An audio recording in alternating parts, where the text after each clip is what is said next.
আল্লাহ তাআলার নিকট আমরা ক্ষমার সাথে সাথে ভালো পুরস্কারও লাভ করতে পারবো। আল্লাহ তাআলা বলছেন ওমা ইনদাল্লাহি খায়রুন ওয়া আবকা, আল্লাহ তাআলার কাছে যেটা আছে সেটা হচ্ছে সর্বোত্তম এবং সেটাই হচ্ছে স্থায়ী। কাদের জন্য? লিল্লাযিনা আমানু, যারা ঈমান এনেছে, ওয়া আলা রাব্বিহিম ইয়াতাওয়াক্কালুন, যারা আল্লাহর উপর তাওয়াক্কুল করে, ওয়াল্লাযিনা ইয়াজতানিবুনা কাবাইরাল ইসমি ওয়াল ফাওয়াহিশ, যারা বড় কাবিরা গুনাহ এবং অশ্লীলতাকে এড়িয়ে চলে, অশ্লীলতা পরিহার করে, ওয়া ইযা মা গাদিবু হুম ইয়াগফিরুন, আর যখন তারা রাগান্বিত হয়, ক্রুদ্ধ হয়, তখন তারা মানুষকে ক্ষমা করে দেয়।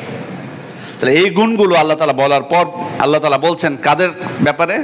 যে আল্লাহ তাআলার কাছে যা আছে সেটা উত্তম এবং সেটা স্থায়ী। কিন্তু এই যে আল্লাহ তাআলার কাছে যেটা আছে সেটা যে উত্তম এবং স্থায়ী, এটা কাদের জন্য? আল্লাহ তাআলা বলছেন তাদের জন্য যারা যখন রাগে অথবা মানুষ যখন মানুষের সাথে খারাপ আচরণ করে তখন। কিন্তু আল্লাহ তাআলা বলছেন যখন তাদের সাথে কেউ খারাপ আচরণ করে, তখন সে ক্ষুব্ধ হয়, সে ক্ষমা করে দেয়, সে প্রতিশোধ পরায়ণ হয় না।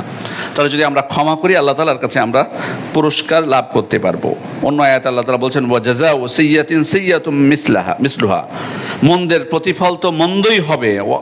ফামান আফা ওয়া আসলাহা, কিন্তু কেউ যদি ক্ষমা করে দেয় এবং আপোষ করে নেয়, ফাআজরুহু আলাল্লাহ, তার পুরস্কার আল্লাহ তাআলার নিকটেই আছে। ইন্নাহু লা ইউহিব্বুল জালিমিন, নিশ্চয় তিনি জালেমদেরকে ভালোবাসেন না।